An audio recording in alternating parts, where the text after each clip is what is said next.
What's going on, Bulls fans? Welcome to another episode of Chicago Bulls Central, your number one spot for everything Chicago Bulls related. On today's episode, we'll be going over some comments from Nick Friedell and how many of you guys in the comments have echoed the same sentiments, but I'll be breaking all that down. Plus, we'll be doing reviews for the seasons of Lonzo Ball and Alex Caruso. All that and possibly some more on today's Chicago Bulls Central. You are now tuned in to Chicago Bulls Central, your number one place for all Chicago Bulls news and content.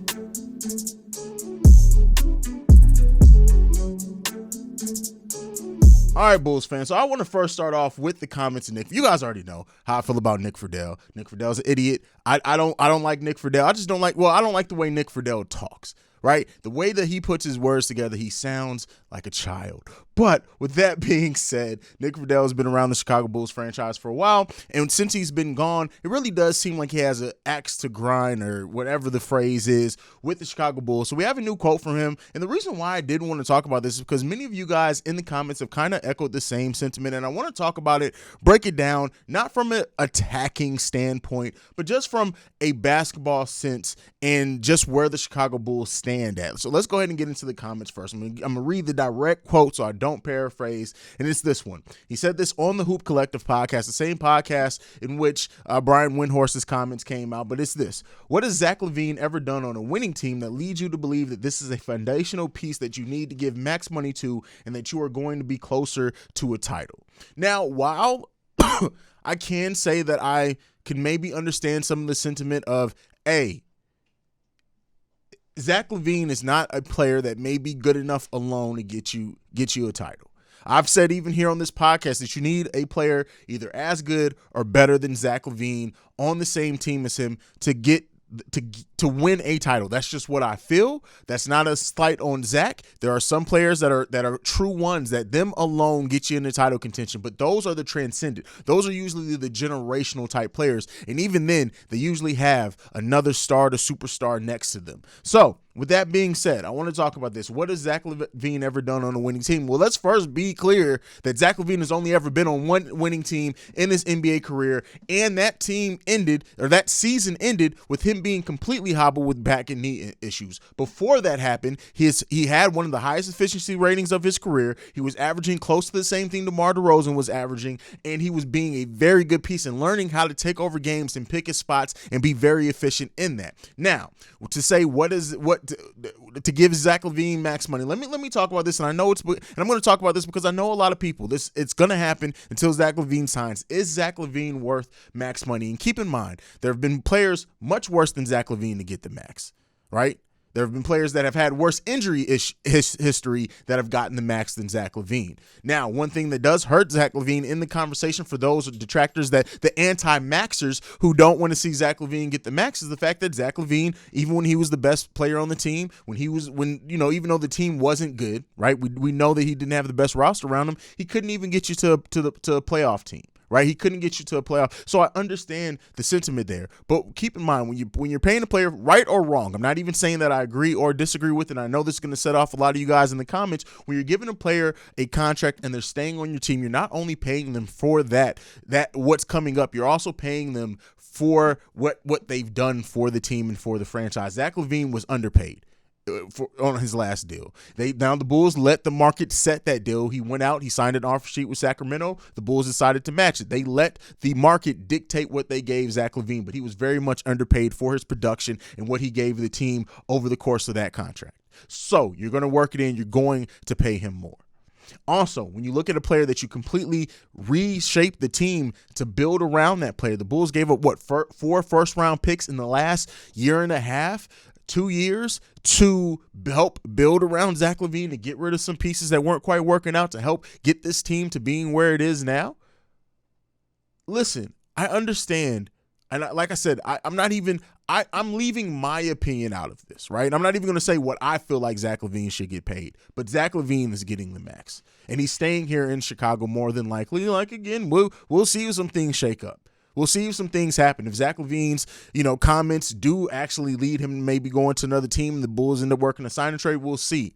But for anybody who thinks that the Bulls should just let Zach LaVine walk, that is not only one of the most idiotic sports takes, it's very short-sighted, and that's not how you build a team. Even if the Bulls ultimately look at it and say, hey, we probably need to move on from Zach LaVine, it makes more sense to get him under contract and to move him on the contract. Keep in mind, the NBA has shown, as we've seen John Wall, if you've seen Westbrook deals, there's no unmovable contract in the NBA. And because of that, if anybody who thinks the Bulls should just let Zach LaVine walk are some of the most short-sighted, and they almost don't deserve to have any basketball opinion at all. If your opinion is that the Bulls should just let Zach LaVine flat out just walk and not a sign and trade at the very least, the least should be a sign and trade. The most of Zach LaVine should be here on a max. But if you think that the Bulls should just let Zach LaVine walk scot-free, that's stupid and idiotic. And I don't hold my words here, and if that offends you, I don't give a fuck.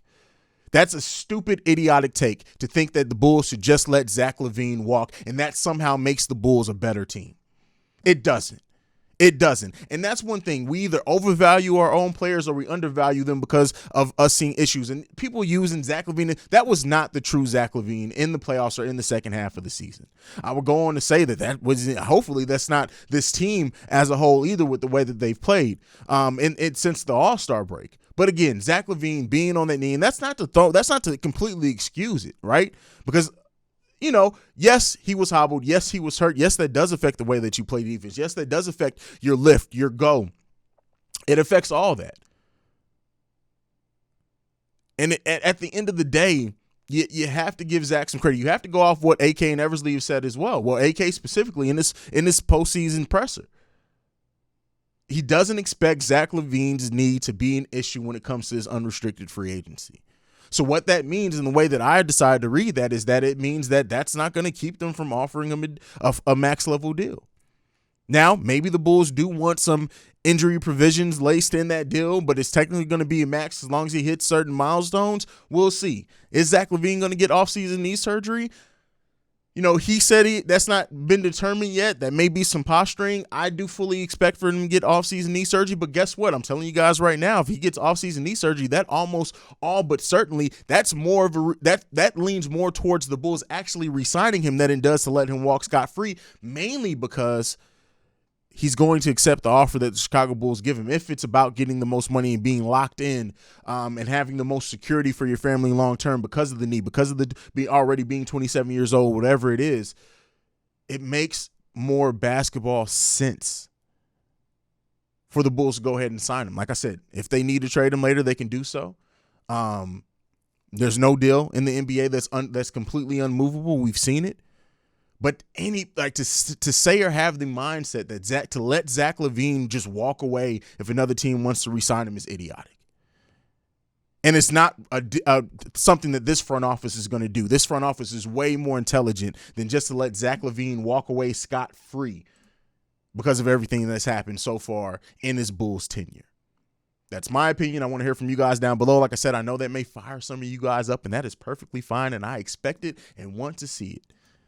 But we're going to go ahead and move on. We're going to do the season reviews for Lonzo Ball and Alex Caruso. The reason why I'm doing both of them is because their seasons were shortened so much that I feel like it's a good, and there's a lot of overlap between them as far as what they offer this team with their basketball IQ, things like that. But I'm going to start with Lonzo Ball. Lonzo Ball, who played 35 games for the Chicago Bulls, averaged 13 points in that, 42% from three-point shooting, while taking averaging between 3 and 7 3-pointers per game for the Chicago Bulls, free throw percentage of 75%, overall field goal percentage of 42.3%, which matches his three-point percentage, mainly because we saw it. He took mainly threes. But Lonzo Ball season and what he was everything he was advertised to be when he was on the court for the Chicago Bulls, the transition. I want to see Lonzo Ball get to run more of the half-court offense, but everything he was advertised to be that we needed him to be, the communicator on defense, the switchability on defense, the energy, the activity, the three-point shooting, the being our second leading rebounder in the time that he was here, all those things. Lonzo Ball was everything that we needed him to be, plus some. And that's all without Lonzo Ball being used to his fullest potential by this coaching staff as well, in my opinion. Again, it's not an opinion that everybody may share, but in my opinion, that's where I sit with that. Lonzo Ball also having the second highest player efficiency rating of his career, while his usage rate went down from 21 in his last season in New Orleans to 17.7 here in Chicago, meaning that he was used way less. His assist to turnover ratio, amazing. His true shooting percentage is 57%, the highest true shooting percentage of his NBA career thus far. 5 seasons in the NBA. Lonzo Ball was everything that he was advertised to be. Now, I will say that his grade is going to be dinged some by the availability. And again, some of that is outside of his control. But what he brought defensively, what Lonzo Ball's communication, if you look at the first part of the season, when Lonzo Ball was in there, Zach LaVine was in there, Zach LaVine was a better defender, and a lot of players on the court were better defenders with Lonzo Ball out there because of the way that he communicates, because of his basketball IQ and the way he's able to read what other teams are trying to do on offense and communicate that to their players, because players like Zach LaVine, who we know don't have the best basketball IQ, when you have a player that not only communicates but has great basketball IQ, it helps them be more aware. It helps them close that gap with their own basketball IQ because they have a player out there that is covering them. All those things were true with Lonzo Ball being out there. Lonzo Ball, in going into next season, a healthy Lonzo Ball, his durability, his versatility on defense, and being able to switch between 1 to 4 in some cases, depending on the size of the 4. Lonzo Ball was very important for what the Chicago Bulls team was doing when they were at their best. And looking into this backcourt that's going to be of Zach LaVine and Lonzo Ball, Alex Caruso, who we're going to talk about next, Ayo Dosunmu, whatever else happens, if Kobe White's still here or not, it's going to all be important, and Lonzo is going to be a huge reason why of that. When you look at the way that the Bulls, their defense was at the beginning of the season, those turnovers that they were used to get out in transition, him and Alex Caruso were very high parts and reasons for that. So when I look at Lonzo Ball's season grade, it's a B+, but it definitely would have been an A to A minus to A had he been healthy for the full season. Lonzo Ball was everything that we needed him to be. And I hope that he gets back healthy, because a healthy Lonzo Ball makes this team so much better. His creativity out in the fast break helps players that may not, like, we don't have the best offensive players off the bench, but it helped those players be more dangerous offensively. Guess what? Because you were getting out in transition, because you were getting those easy buckets, because you were getting steals, because you were playing effectively on defense. And Lonzo and Alex Caruso were very important parts and pieces to that. Lonzo Ball's defensive rating above average for the NBA. We already knew that was going to be the case because Lonzo Ball is that level of defender. Now, next, let's get into Alex Caruso. I gave Lonzo Ball a B+. Let me know what you guys think down below. Let me know his grade. I'll also put up a poll so you guys can vote on. We're going to talk about Alex Caruso next. Alex Caruso, again, to say what I said before, and in different ways, right? Vastly different ways. Because Alex Caruso is not nearly the offensive player that Lonzo Ball is. And one thing I did forget to mention about Lonzo Ball, because I do also like to mention some things that I like to see players improve on before we get fully into Alex Caruso, is I want to see Lonzo Ball be better at finishing around the rim. I want to see those awkward passes when he does get to the cup go away, and I want to see him turn that into either floaters, layups, dunks, whatever it is. I want to see Lonzo Ball use those opportunity of penetration to get easier points for him and his team. And I also want to see him use more as the half-court facilitator as well. That's more on the coaching staff, but those are some things that I want to see from Lonzo Ball heading into next season. Alex Caruso season. 7.4 points, 3.6 assists, 4 assists, a PER of 11.75. Again, all amazing. we already knew that. Sorry, y'all. Still sick. We all knew that. 3-point shooting percentage of 33.3%. That's down from the 40% he shot his previous season with the Lakers, but that's right on path what he shot the 2019-20 season with the Lakers, which he also gave 33.3%. Actually, if you look at Alex Caruso's averages for a career, his first season was a 30% three-point shooter. Then he was a 48% three-point shooter the following season. Then he was 33.3% the season after that. Then he was 40.1% the season after that. And then this season with the Chicago Bulls, 33.3%. So if those trends hold true, we're getting 40% three-point shooting from Alex Caruso next season. I just wanted to throw that out there. 39.8% overall from the field from Alex Caruso. That's the lowest field goal percentage for his career. A lot of that is due to when he did come back, that wrist was not fully healthy. And we know what that meant to Alex Caruso and how that changed his game as far as offensively and the shooting wise. So I do give a lot of those percentages due to that wrist. Again, not making excuses for it. That is a reason.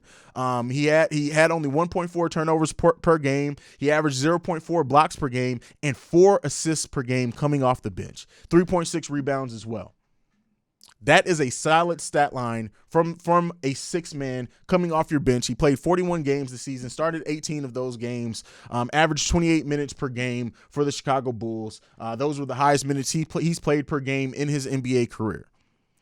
Alex Caruso, again, was everything he was advertised to be. And I was very doubtful on Alex Caruso when the Bulls signed him. I thought that they gave him too much money. I did not think Alex Caruso was going to be as important defensively as what he ended up being. I was completely wrong on that in my preseason preview, and I'm happy to admit that I was wrong on that because Alex Caruso was everything that you wanted Alex Caruso to be. He gave you everything. Alex Caruso's season, while cut short, while affected by that wrist injury, by the way, fuck Grayson Allen, it was everything that it was advertised to be. I would like to see Alex Caruso offense improve. I would like to see him hit more of those open shots and drain that. I would like to see that three-point clip get higher back into that 40% range, of course.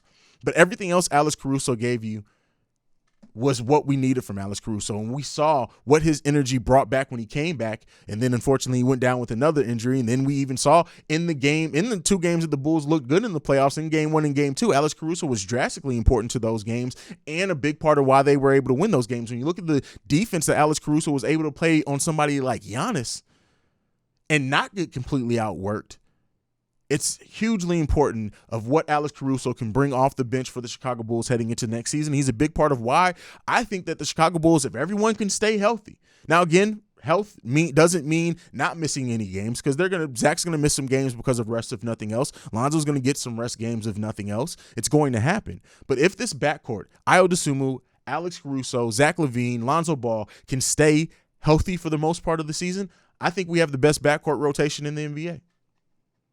Especially if Ayo Dosunmu continues to scratch that surface a little bit more and unlocks more of his offensive game that he had in college, which I talked about yesterday, so I'm not going to get into that heavily. The Bulls possibly could have the best backcourt rotation when you talk about those 4 total players in the NBA.